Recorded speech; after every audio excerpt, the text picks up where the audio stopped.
Why do so many people who were once sharp, vibrant, and doing well seem to decline rapidly after the age of 80?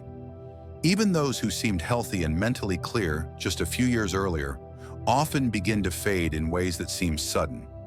Most people assume it's just a matter of genetics or luck, but that's only part of the picture.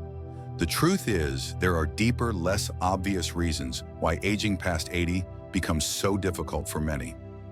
In this video, we'll explore 5 surprising, often ignored factors that play a major role in why some older adults struggle to stay healthy or live longer, even if they've lived responsibly. These aren't the usual things like diet, smoking, or exercise. They're subtler and more psychological, and they often go unnoticed until it's too late. The good news, once you understand them, you can begin to take action.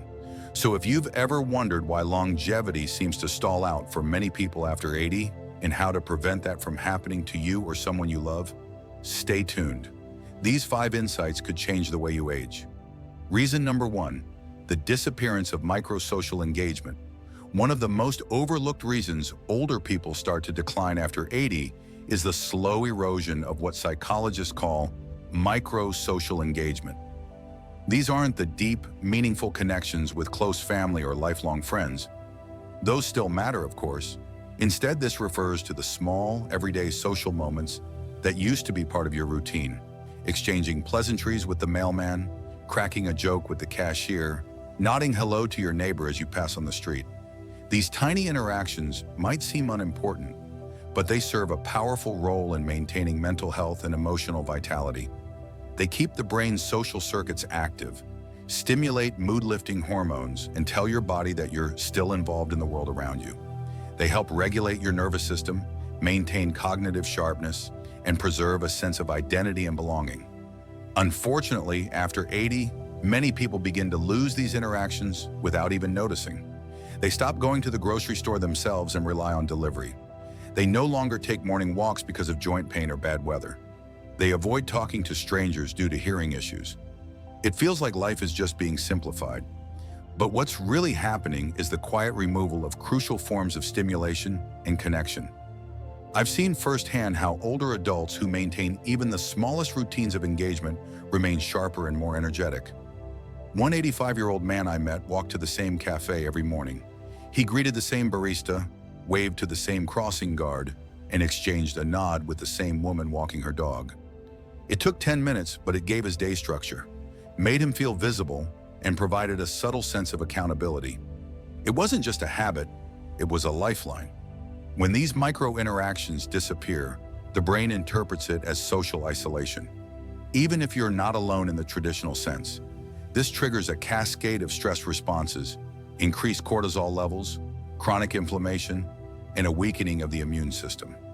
It also begins to affect the regions of the brain responsible for memory, focus, and mood regulation. Over time, the result is accelerated aging, not just physically, but emotionally and cognitively as well. The worst part? Many people don't realize this is happening. They chalk it up to aging or to life becoming simpler. But in reality, they're gradually cutting themselves off from a key form of social nourishment. If you've stopped running errands, engaging in light conversation, or participating in the casual back and forth of everyday life, it's time to reconsider. Those interactions, however brief, are telling your brain, you matter, you belong, you are still part of the world. And that message isn't just comforting, it's life-extending. Reasons. Number 2, the hidden danger of overcautious inactivity. Another subtle but serious reason many people struggle to stay healthy past 80 is something that often looks like wisdom on the surface: being cautious. At first glance, it seems entirely sensible to avoid risky situations, but there's a crucial difference between being reasonably careful and becoming so cautious that you begin to retreat from movement altogether. Once you cross that invisible line, the decline isn't sudden, but it is steady and deeply damaging over time. It usually starts with a small scare. Maybe you slipped once on the stairs or nearly lost your balance on the sidewalk. Nothing broke, but the fear sticks with you. So you decide to stop walking outside. You avoid bending over or reaching high shelves. You hesitate to climb into the car or take steps that once felt easy. You begin sitting more and staying seated longer. Friends and family encourage you, don't overdo it, they say. Better safe than sorry. But without realizing it, you've started building a life that may be safer, but is also more sedentary. And that stillness quietly chips away at your vitality. Here's what most people don't talk about. When movement slows down, so does strength everywhere in your body. It's not just your arms or legs that weaken. It's your coordination, your stability, your sense of physical confidence. Your body isn't like a piece of machinery that benefits from rest. It's more like a garden that needs daily care. When you stop moving, it doesn't just pause, it begins to deteriorate. One of the earliest and most important places this shows up is your core. Those deep muscles in your torso are essential for almost everything: standing, walking, lifting, getting up from a chair, even maintaining balance. If you stop using those muscles regularly, they begin to atrophy in just a matter of weeks. And once your core weakens, everything else becomes harder. Your balance starts to wobble, your steps become unsteady, and the cycle deepens. I once knew a man named Walter. He was 82 and had a daily routine of walking a mile each evening. One rainy night, he slipped. He didn't fall, didn't break anything, just got scared. That was all it took. He stopped walking. Nights in front of the TV replaced his walks. Within 6 months, he had lost 10 pounds of muscle. His legs felt weak, his energy plummeted, and even basic movements became difficult. His doctor warned him, but by then, much of the damage was already done. Walter hadn't stopped moving because he was weak. He became weak because he stopped moving. Now, this doesn't mean you should ignore real risks. There are smart, practical ways to keep yourself safe. Use handrails, wear non-slip shoes, clear your walking paths, or even use a cane or walker if needed. But there's a big difference between managing risk and giving into fear. When fear becomes the driving force behind how you move or don't move, your body begins to forget how to function at all. So ask yourself, are you slowing down because your body truly can't do more? Or are you shrinking your movements because you're afraid something might happen? That distinction matters. Protecting yourself doesn't have to mean pausing your life. Staying alive after 80 isn't just about avoiding a fall. It's about keeping the body active, engaged, and confident. You may need to move more slowly, with more intention, and with more assistance. But movement, in any form, tells your body and brain, I'm still here, I'm still needed. It keeps your cardiovascular system strong, maintains cognitive clarity, and supports emotional health. Movement is more than a physical act. It's a message to your entire system that you're not done living yet. And if this resonates with you, feel free to comment number 2 below to let us know you're still with us. If you haven't yet subscribed to the channel, now's a good time. Click the bell so you don't miss out on future content designed to help you live stronger, longer, and with more purpose. Let's keep going, because your body still has a lot of life in it. Reason number 3, disrupted sleep cycles from irregular light exposure. There's an internal timekeeper inside your body, a biological clock that doesn't tick, but it regulates nearly every major function: your mood, your energy, your metabolism, immune defense, and especially how your brain repairs itself at night. This clock, known as your circadian rhythm, becomes increasingly delicate and easier to disrupt as you grow older, especially after the age of 80. And one of the most common and overlooked ways this rhythm gets thrown off: the wrong kind of light exposure, too little during the day, too much at night. These shifts don't always happen suddenly.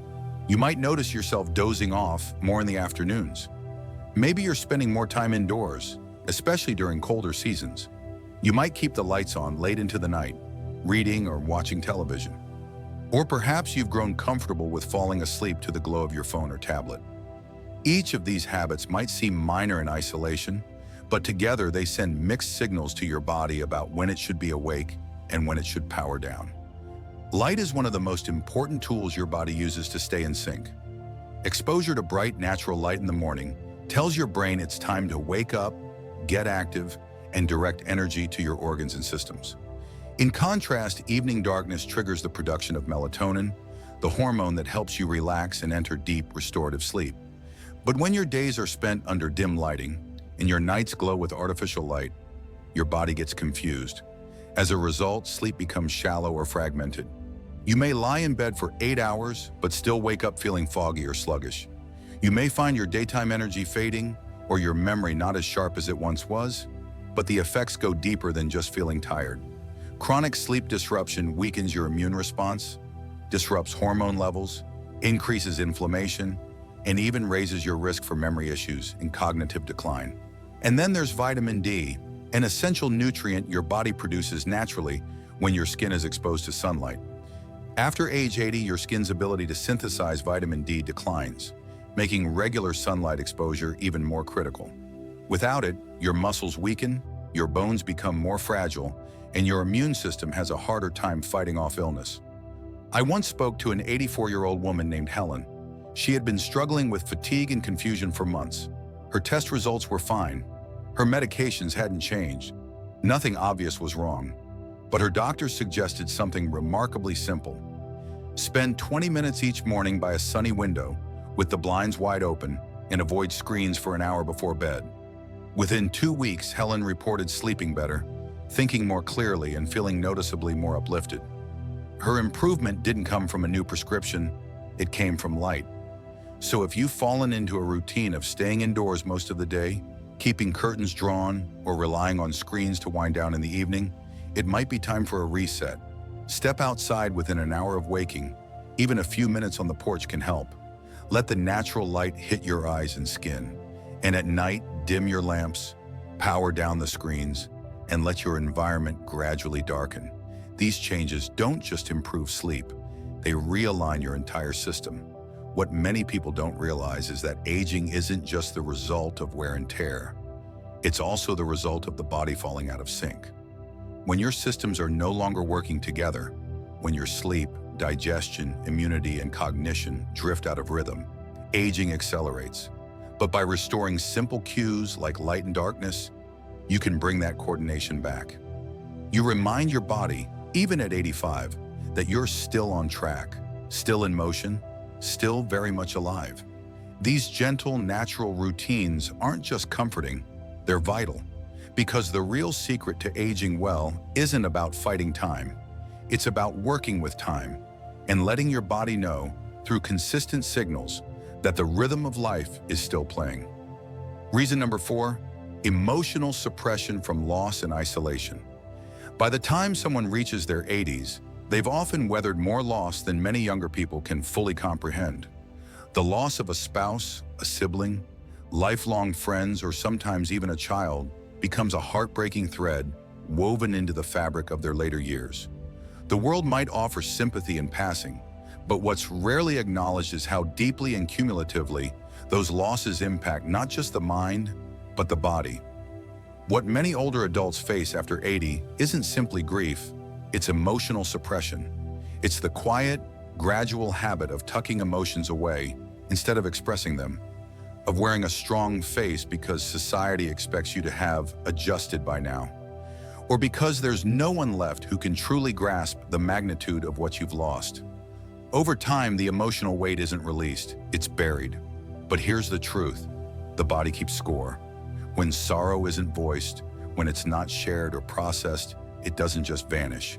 It settles into the muscles, into the nervous system, into the immune and digestive systems. Suppressed emotions slowly tighten the body, disrupt sleep, alter hormone levels, and wear down your resilience. And the most difficult part? This erosion happens quietly. Outwardly, you may appear composed. You might tell people you're doing fine. But if you've noticed that your energy has dulled, that your breathing is shallower, or your body feels inexplicably heavy, grief might be living there, unspoken. I once knew a man named George, 86 years old. He had lost his wife after nearly 60 years of marriage. He rarely cried, said he was coping fine. But within a year, he'd lost weight, stopped showing up to the community center, and had trouble sleeping. He wasn't sick in the traditional sense. He was simply carrying an emotional burden that had never been lifted. What many don't realize is that emotional pain doesn't need to be explosive to be harmful. When grief is internalized, it slowly weakens the body's defenses. And by the time it shows up as illness, the link to its emotional root may be hard to trace. The people who tend to live well beyond 80, who thrive rather than just exist, often have one thing in common. They give themselves permission to feel. They allow space for sadness, for vulnerability, for reflection. They don't bottle up their emotions.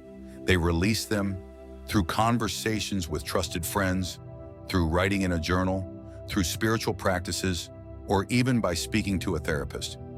They find ways to ventilate their inner life. This isn't about being dramatic or emotional. It's about being honest.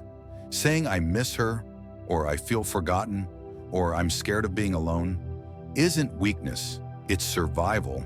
It's giving your heart the oxygen it needs to keep beating with meaning and strength. Because what gets spoken has the chance to heal. What remains buried continues to fester. So if you've been holding something in, not because you wanted to, but because you didn't know where to put it, it may be time to release it. Not just for your emotional well-being, but for your physical health and longevity. The heart can only carry so much before it starts to close itself off. And staying alive past 80 doesn't just mean staying on your feet. It means staying open, staying human, staying whole. If this resonates with you and you're still watching, please comment number 4 below to let me know you're here. And if you haven't already, consider subscribing and turning on the bell so you don't miss future videos. Your support helps us continue creating meaningful content to inspire and guide you. Now let's move on to the next insight. Reason number 5, the gradual loss of daily purpose. One of the most subtle but powerful reasons many people don't thrive beyond the age of 80 isn't something dramatic or easily spotted. It's not a medical issue, a sudden accident, or a major life event. It's the quiet, almost invisible fading of daily purpose, the kind of everyday meaning that gives structure and color to a person's life. We're not talking about grand existential purpose here, not about leaving a legacy or solving life's biggest mysteries. This is about the simple, humble kind of purpose. The things that nudge you out of bed in the morning, that give you a reason to move, to engage, to care.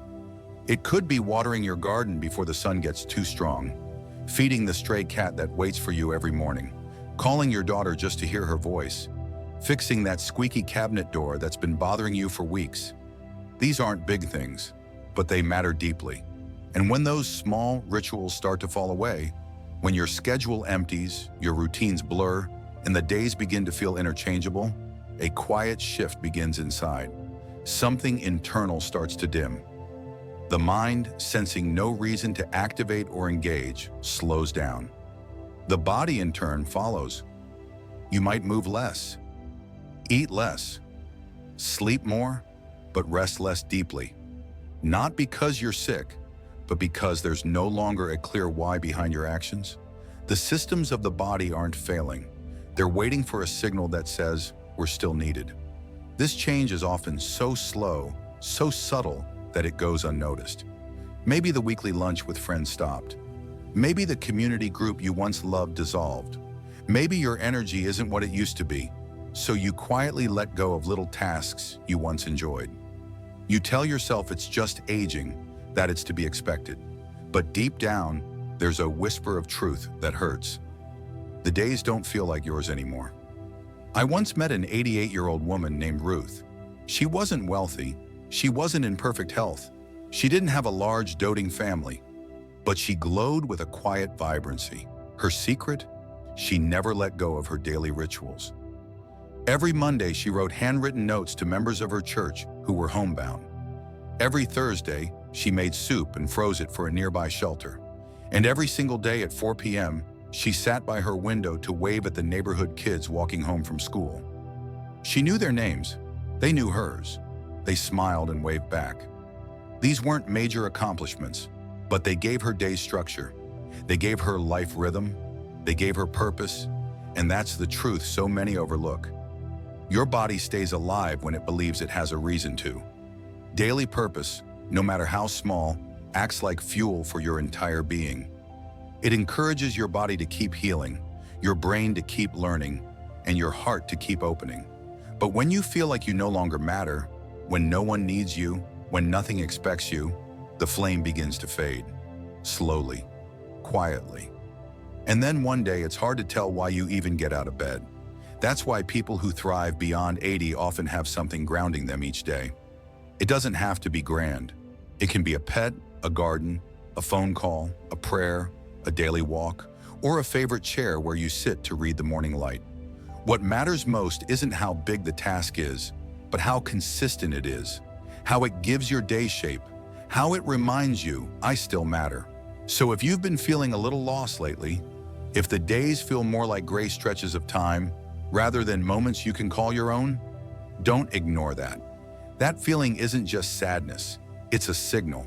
Your inner self is calling out for rhythm, for connection, for meaning, for purpose. Because aging well isn't just about the heart beating, it's about the heart still wanting to beat. It's about staying engaged, staying curious, and above all, staying connected to something outside yourself. As we come to the end of this reflection, I want to offer a simple but powerful truth. Most people don't fade after 80 because of one dramatic event. It's rarely a diagnosis, a fall, or even a birthday that changes everything. It's the accumulation of subtle changes, small habits left behind, daily rhythms that dissolve, and a fading sense of purpose that goes unchallenged. And because these shifts happen so slowly, they often go unnoticed, until you suddenly feel like something inside you has gone dim. But here's the good news. Just as these changes come gradually, they can be reversed gradually too. It starts with one small act, a walk around the block, a meaningful conversation at the grocery store, a few minutes of stretching before bed. One thing, done not out of obligation, but out of intention.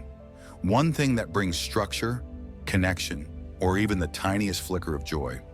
So think back to the 5 unexpected reasons we discussed. Which one surprised you the most? Which one felt a little too familiar? And most importantly, which one are you willing to take action on, even in the smallest way, starting today?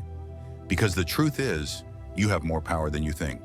Not to stop the process of aging, but to reshape how you experience it. If you stay awake to the quiet shifts, if you honor your daily rhythms, protect your sense of purpose, and allow yourself to feel the emotions you've carried, then you don't just reach 80, you move beyond it, fully and deeply, on your own terms. If you found value in this video, please leave a comment below and share one thing you learned and how you plan to apply it to your life. We love reading your insights, and they give us great motivation to keep creating content that supports and inspires you. If you haven't already, please like, subscribe, and share with someone who might need this message. Thanks for watching, and we look forward to seeing you again soon.